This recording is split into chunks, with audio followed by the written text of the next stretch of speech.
Welcome to Season 2 of the Dr. Nikki Starr Show, a podcast to support you in your spiritual awakening and personal development. As a spiritual teacher, healer, and intuitive coach, my intention is to empower you to live your ultimate potential and your ultimate life. As a former medical doctor and mystic, my role is to bridge the gap between science and spirituality to support you in understanding more of your multidimensional aspects. I share on a diverse range of topics, and it's all to support your greatest becoming. My mission is to continue reaching millions of people for the healing and awakening of humankind for the creation of the new earth. Thank you for being here. Hello, everyone, and welcome to another episode of the Dr. Nikki Starr Show. I'm your host, Dr. Nikki Starr. And in today's episode, we are going to be talking about how our childhood experiences, but even before our childhood experiences, how even the experiences at conception, gestation, postpartum, and all through our childhood, especially through age 7, all the way through until now, have affected and do affect our relationships, our lives, our belief systems, how we show up in the world, what our core perceptions are, and how it continues to create our reality. And how when we get really intentional and we start to really pay attention to how we are multidimensional beings, how past, present, and future affects us in the now, and how healing our past, present, and future affects both the now and the future. And by healing the past, we absolutely change and transform the present and the future. So it's very fascinating because we are timeline creatures. We are affected by time, but the truth is all time is existing at the same time. So even if you've lived things in the past, they will absolutely affect your experience of life now. And this even goes into adulthood. But for today's episode, I want to specifically focus on childhood. And even in that preconception, even a little bit the preconception time also can affect your experience in human form, because everything is being recorded. And that environment that you are conceived into will then absolutely affect how you show up in the world and your life experiences, because the body is recording everything all the time. You even have things recorded in your body from past lives. So of course, the things leading up to your conception and your birth are going to affect you now. The body is like this recording device, and down to the cellular level, down to the DNA level. Even in your DNA, you have 7 generations of recordings. So things that your grandparents and your great-grandparents experienced are even affecting you now. And even some of your belief systems and how you see the world are influenced by culture, are influenced by your ancestors, are influenced by who came before you and what they lived. And so much of our sovereignty on our spiritual awakening journey is to reclaim our power. And part of that is to become intentional and aware. And the moment we become intentional and aware, so we set the intention to return to our wholeness. We set the intention for sovereignty. We set the intention to reach our highest potential. We set the intention to be the embodiment and the highest blueprint that is possible for us in this lifetime. Part of that work is healing our generation, our ancestors, our family, ourselves, our bodies, our DNA. And it's not that there's anything wrong with us or we need to fix anything. I just want to make that really clear. It's more that it's almost like taking off the baggage. It's like clearing off the things from the past that do not serve us, and more specifically, that are not ours. And the way humans are made is you are genetically encoded by 2 people and they carry genetic codes that come before them. So it's just how humans are created, but we are such intelligent creatures. And there is such a pristine design to how humans are constructed, that and our higher minds and our thought forms and our belief systems are so powerful that we can choose to override things. And this is when we get into epigenetics in terms of how we can affect our DNA so that we are expressed differently. And we do that through healing as well. And so we can choose to send back to our ancestors or to those before us, as well as choose a different narrative. We don't have to take on what we've inherited. I've worked with clients before who have taken things on like anxiety, and it wasn't even theirs. It was like the anxiety of their family line, of their fathers, their paternal line. And then the moment they did a healing in a no time, no space, an infinite ethereal, we can call it the Akashic space, they were able to say, this is not mine. I send it back to you. I love you. Thank you for giving me life, for being a part of my life, but this is yours. I'm not taking it on. And the same is true for what we experienced around conception in our mother's womb, in childhood, up to 7 years old, because up to 7 years old is really the most imprinting happens. It's like we are sponges at that time. So from age, -0, like before conception, in that time where we're being planned, or even if we weren't planned, it's that time that it's about to happen. Our souls are near. And all of that time is recorded. And the moment that you become aware of what were the patterns being lived, what were your parents going through at that time, you were a sponge. You came in as a blank canvas, as a slate, clean slate, to come in and have a human experience. Of course, you came in with your karma, and you came in with all that you're going to inherit from your family line, but also from the past lives that matter and that will affect this life. And then you start recording. And this is where you start to imprint what your family, what the culture, what your parents lived, and you start to create an identity, or a quote unquote ego, of who you are, what life is, what is believed to be good, bad, right, wrong, etc. And that's what we step into. And through age 7, we're recording. And our energy bodies are being formed at that time. And so a fun fact for you is the sexual energy of the parents are what feed and create the energy bodies of the child. And so it is of highest service, if you are thinking of having children, to at least set the intention to at least through to age 7 that you stay with the parent, the other parent of your child. So if you're in a relationship, you at least do your best to stay through age 7 in a healthy, loving, healthy sexual relationship, partnership, because this is going to optimize the healing and the formation and the becoming of the child energetically. So from an energetic standpoint, but also in psychology, through age 7 is really when a lot of the imprinting happens. So anything that you lived as a parent, your child will take on in those first 7 years. So anything that's lived, both positive and challenging, will come into the child's perception. So this is why a lot of people can suffer different types of wounds based on their childhood because of just life, like things that were lived. Even things like the abandonment wound, because the divorce rate is so high in society, a lot of people have experienced the abandonment wound just if their parents were divorced or separated. But even if parents were not divorced and separated, if you were left with a babysitter and your parents went to the movies, you could have experienced a form of abandonment.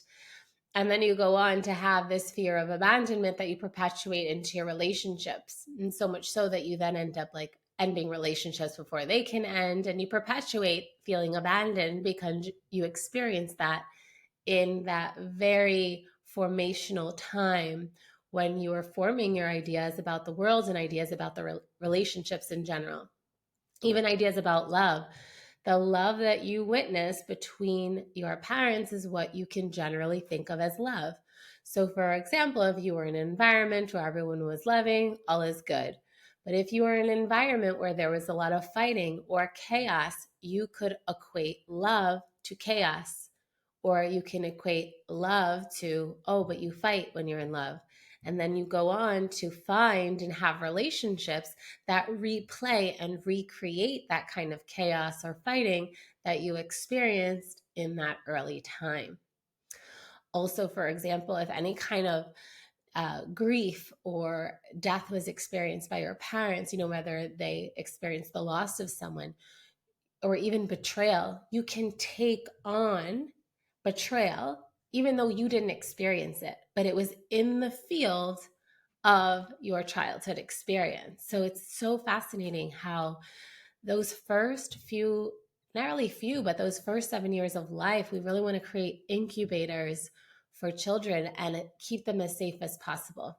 Of course, life is going to happen, but we want to do our best to be intentional. And we're having a whole generation of star seeds coming onto the planet. These are highly evolved souls that are coming onto the planet to help co-create a new earth, a better earth.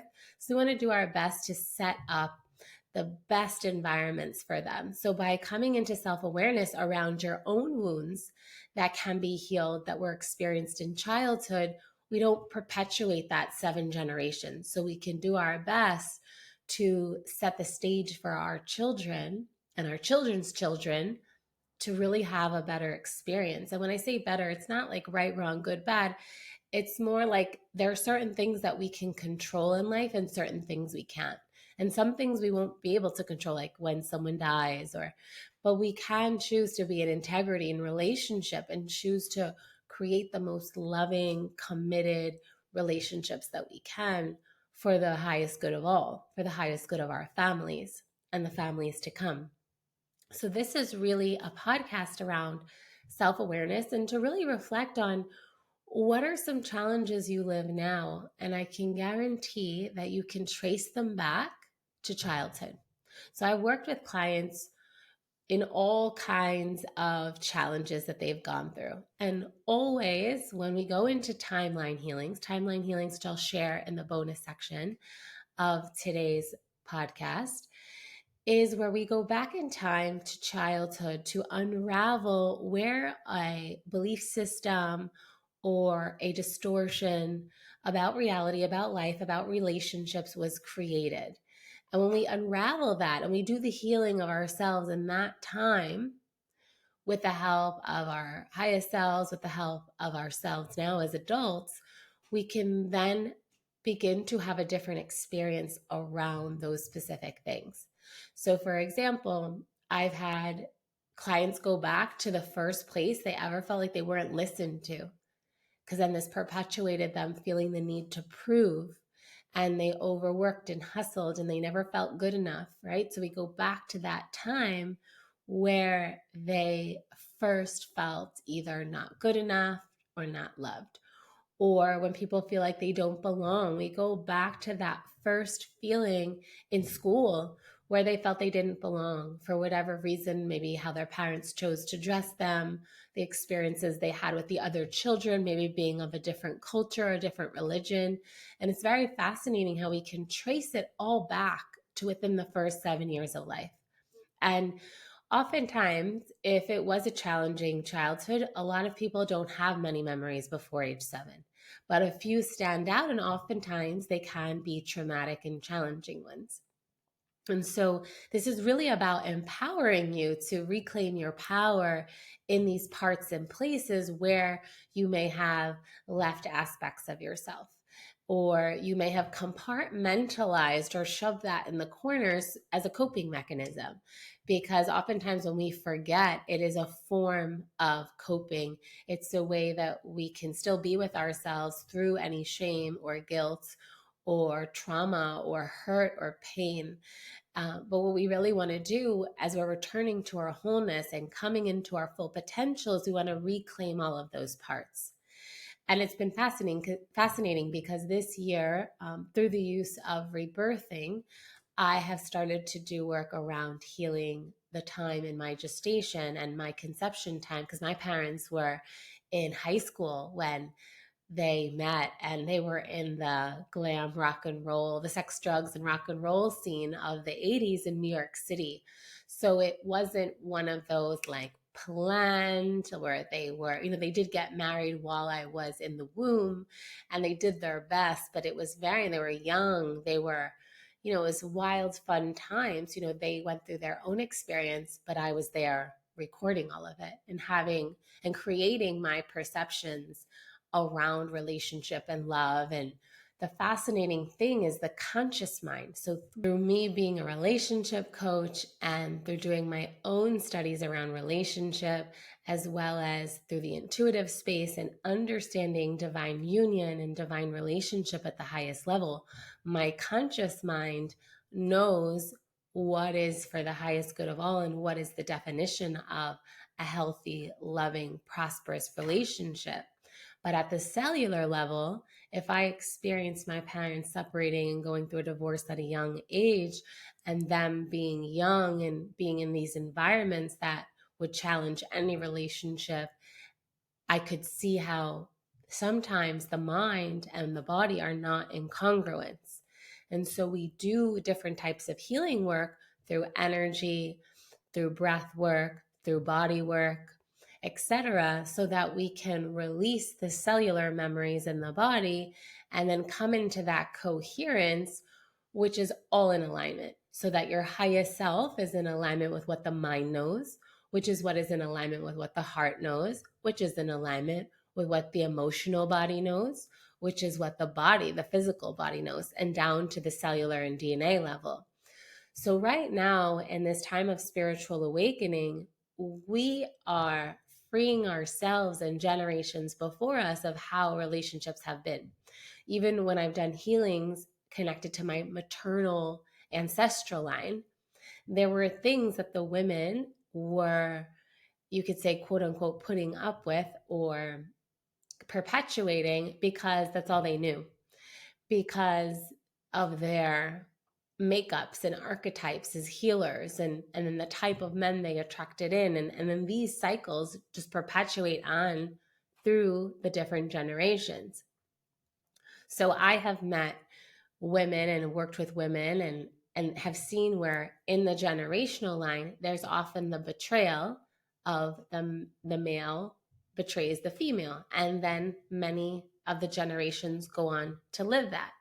And when you come into a conscious, intentional healing space, you can end that cycle with yourself.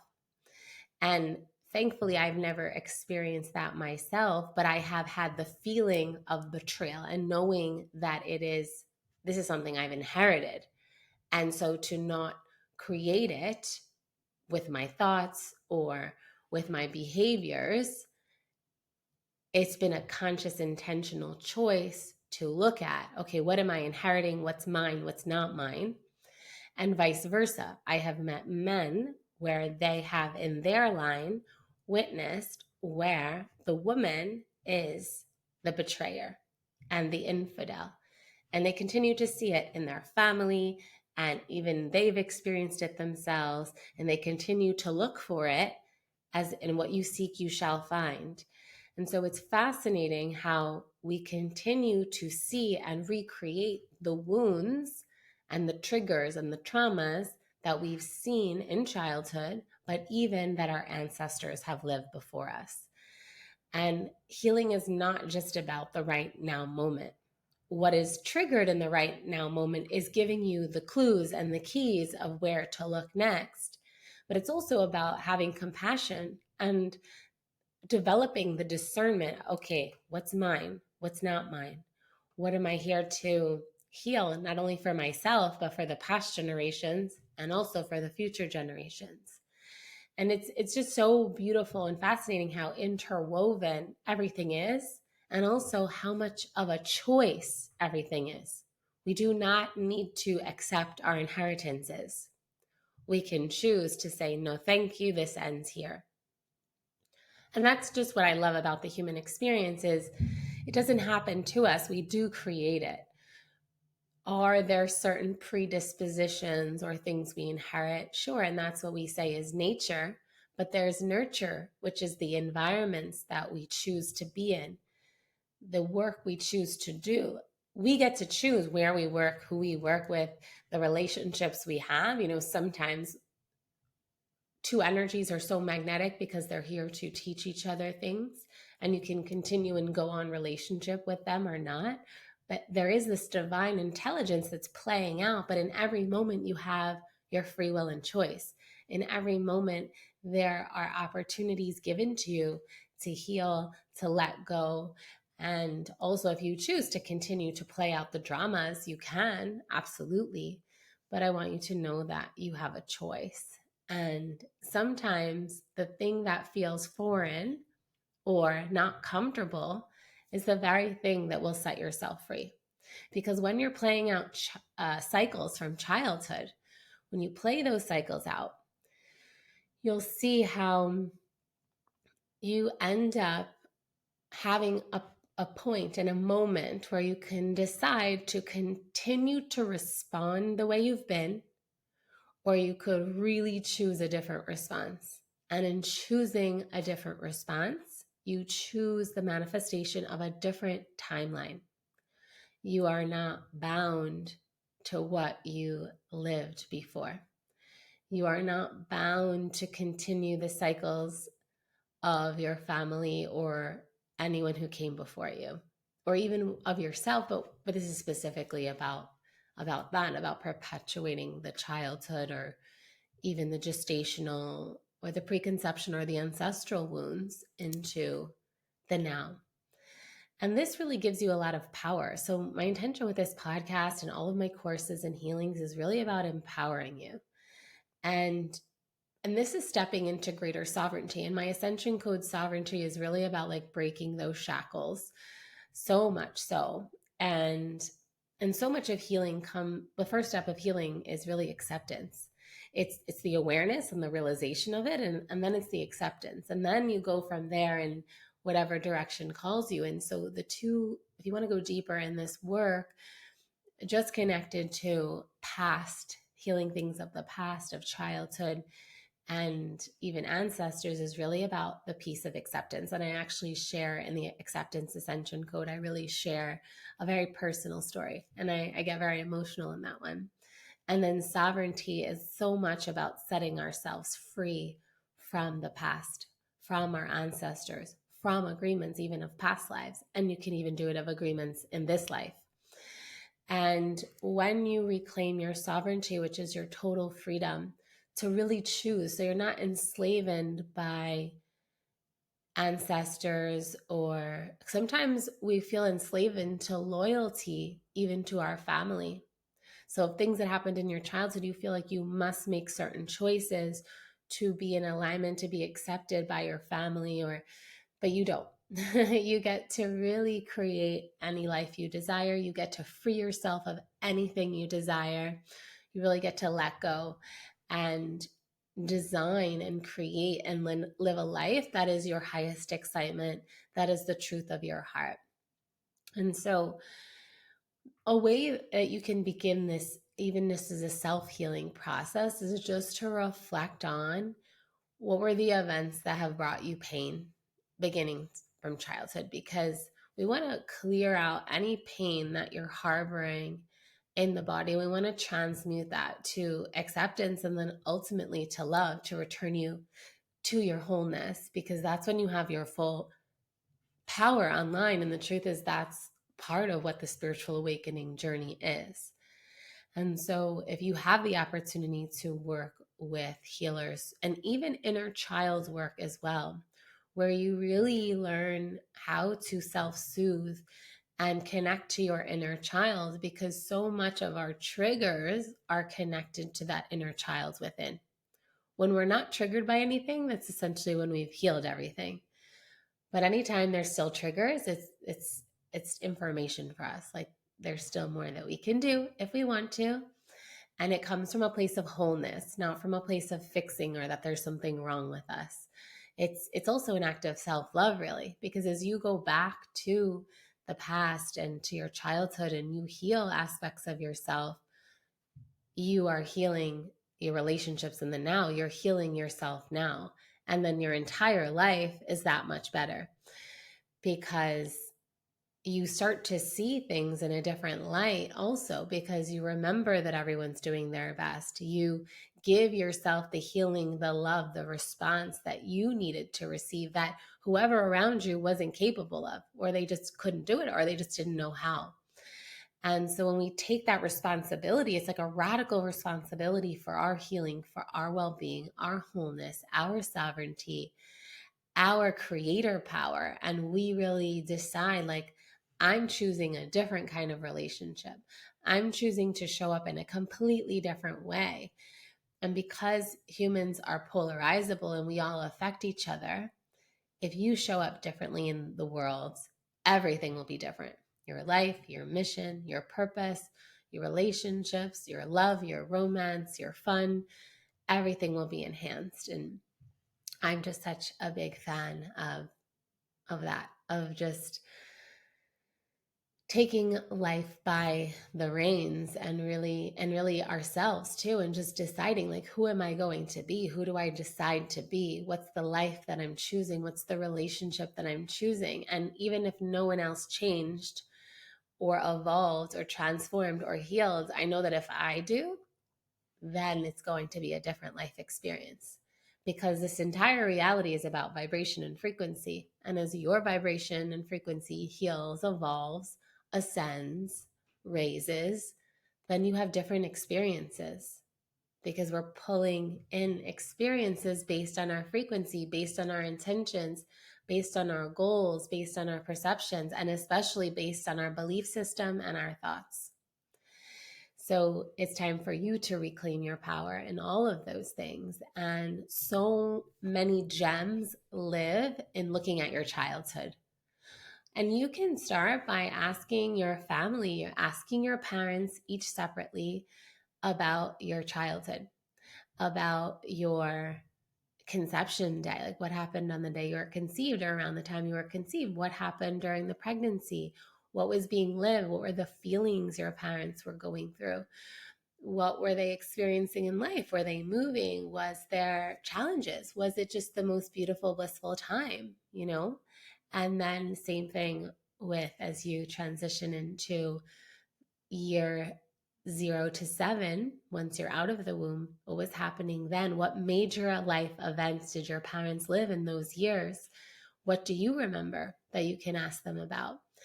And when we start to look there, we can start to love our inner child and really give ourselves that nourishment, that nurturing, that really starts to shift how we show up in the world. And so much of it is acceptance. And then when we start to accept ourselves and we accept others, there's more of this frequency of compassion and love and peace. And those triggers start to dwindle away and we're less affected by the outside world. And in doing so, life is happening less to us and rather we're creating more of it. So it's really empowering you and bringing you back into your power in so many ways. And yeah, I love this work so much. And I love empowering people to really show up in your highest potential. And anywhere that there's wounds or traumas, it's like a part of your energy is trapped there. So you want to go to those places. And as you get stronger and stronger, you can face the more challenging things. And my advice is to just have compassion, have an open mind, really have compassion for yourself, but also for others. Remember that everyone is doing their best. And just like we talked about in the forgiveness episode, everyone really is doing their best. So if anything happened to you as a child, just know, and this is really empowering too, to know that everything that happened was part of molding you into who you are today.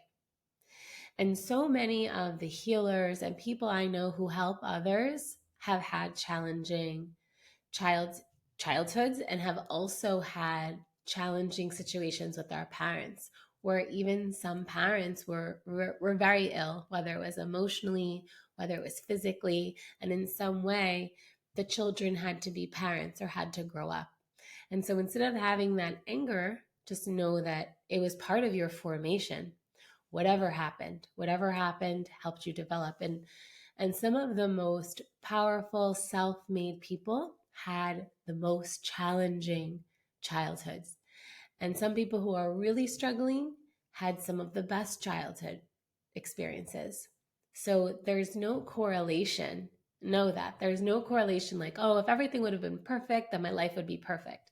Not necessarily, because we've seen where a lot of children who are born with what could seem like the perfect environment have gone on to get into drugs or environments that were not serving, and vice versa. Children who came from broken homes, inner cities, they made a life for themselves. And so there's no correlation. It's more about how you decide to let the offense affect you, because you decide, you let things affect you. And this is a curious exploration into your childhood to empower you to heal anywhere and forgive anywhere that there may be wounds, to extract the lessons and really integrate those parts back into wholeness. And through it all, have gratitude, because it was serving in some way. And anywhere that you may have developed any defense mechanisms that could have served to keep you safe, that you felt were keeping you safe, that are maybe it's time now to let those go, may they be let go as well. And so all the Ascension Codes, I feel, are so serving, because they're all about healing. So I'm even thinking of the release and the letting go one, and really activating more of your light. And so anything connected to our childhood is really about healing. So all the Ascension Codes would serve you if you want to go further. And of course, more in my one-to-one work, I do specific timeline healings and childhood healings. And as we go into the bonus, I will guide you through a timeline healing so you can do that. And I send you so much love. And I thank you for doing this great work, for getting curious about yourself, and for really taking your power back into your hands, and knowing that you hold the power to co-create any reality, any relationship, and your return to wholeness, your healing is one path to do that. And so thank you again for doing this great work. I love you. I'll see you next time. Bye for now. Thank you for tuning in to another episode of the Dr. Nikki Starr Show. Please like this podcast and share it with anyone you feel would benefit. Subscribe to the podcast to receive bonus content. And remember, every Monday, the video version goes live on my YouTube channel. Thank you so much for being on the Ascension path with me and for doing this great work. Sending love until next time.